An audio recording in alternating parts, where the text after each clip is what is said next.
Hey guys, so I just wanted to do a quick little video here on the Huawei P10 phone, which I did just get. A little bit of a rant video about the top 5 problems I am experiencing with the device overall, because it is quite an expensive phone and you do expect a certain standard when it comes to a high-end flagship. So we can just go through the top 5 problems I have had since having this particular phone. Now, the first thing that I did notice actually when unboxing it was that we did have a screen protector fitted onto this, and looking into it a little bit, it seems that the phone doesn't come with any particular oleophobic coating, which basically results in a very susceptible screen here to fingerprints. That's not what you would expect from like a flagship phone. I don't think even the P9 or the Mate 9 has the same kind of issues here. And I think if you remove the screen protector, it's even worse. So that's the reason why I've actually kept it on, because usually I remove that straight away.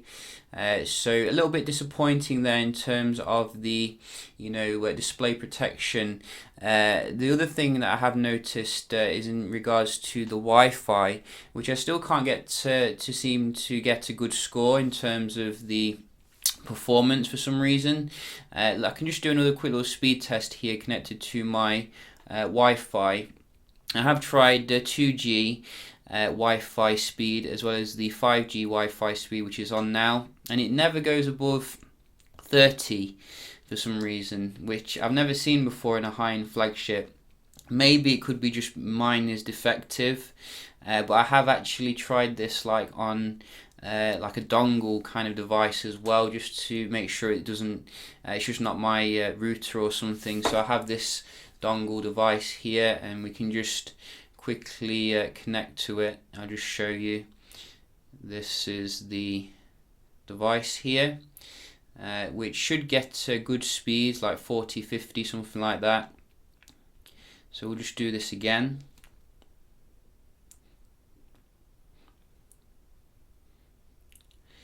And you can see, I mean, it feels like going back into 2012 in terms of these speeds.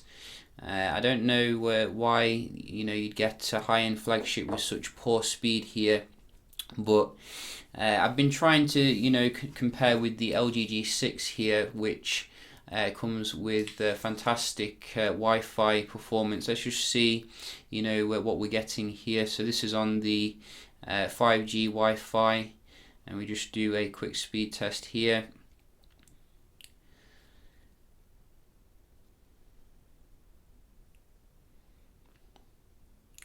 Look at that. I mean, that is an insane difference when you consider that they cost similar, at the end of the day.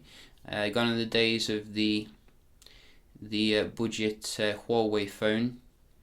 That is pretty amazing in terms of the difference here. And it's not even the biggest issue actually. The biggest issue is probably the next one that I'm going to talk about with the P10. The biggest issue is in regards to the actual storage configurations, which apparently it's a gamble what you're going to get with your phone. So I've been reading an article about it, and basically you can get different storage configuration based upon what Huawei decided to put into the phone. So with mine, I think it's getting quite a decent configuration based upon an Android bench that I did do. Hopefully we've got it on the history here. So you can see I'm getting it probably doesn't mean much to you in regards to these scores, but I've been comparing with like a screenshot online of what other people are getting, and I think what I'm getting is a decent score.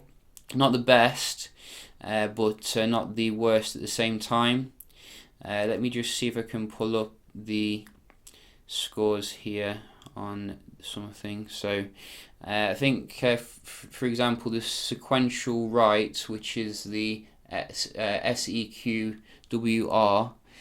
some people are getting 97, which is the lowest. Some people are getting 179, which is the highest. In fact, the lowest is 52. So I'm getting 142, So this one may be a decent configuration, may have the UFS storage as opposed to the eMMC and the LPDDR3 RAM. At the end of the day, you shouldn't have to worry about all this. You should just buy the phone and be safe in the knowledge that you're getting a high-end phone. So it's quite shady, I think, of Huawei to do such a thing, particularly as the phone, as I said, is quite expensive here. So that's the third issue. You really need to test what phone speed you're getting and make sure that you're getting a good one. The fourth issue is generally, while the phone looks built quite good, it seems that they've gone backwards in terms of the design here. I really did enjoy the unique build of the P9 phone because it had some uniqueness about it and the chamfering around the edges. This just looks like a slightly bigger iPhone. They're going the HTC A9 route, which is a bit boring at the end of the day.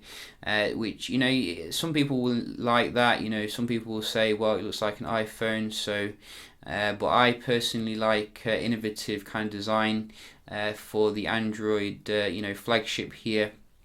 And finally, we can also just talk about the actual viewing angles, which at first I thought were quite good, but I do notice comparing to some other flagships like the G6 etc., even last year's S7, the viewing angles aren't really that good on the phone in terms of viewing content. I think they could have made a bit better display for a flagship device. It's not going to cost too much to put AMOLED display in there.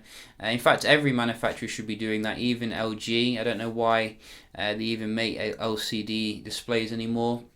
So if you're a stickler for a good display, you might be disappointed here. But I think the first three issues are the major issues I'm having with the phone here. I might send it back because the Wi-Fi clearly is something weird going on there with the P10. And it's a shame because I did really enjoy the P9 and the Mate 9.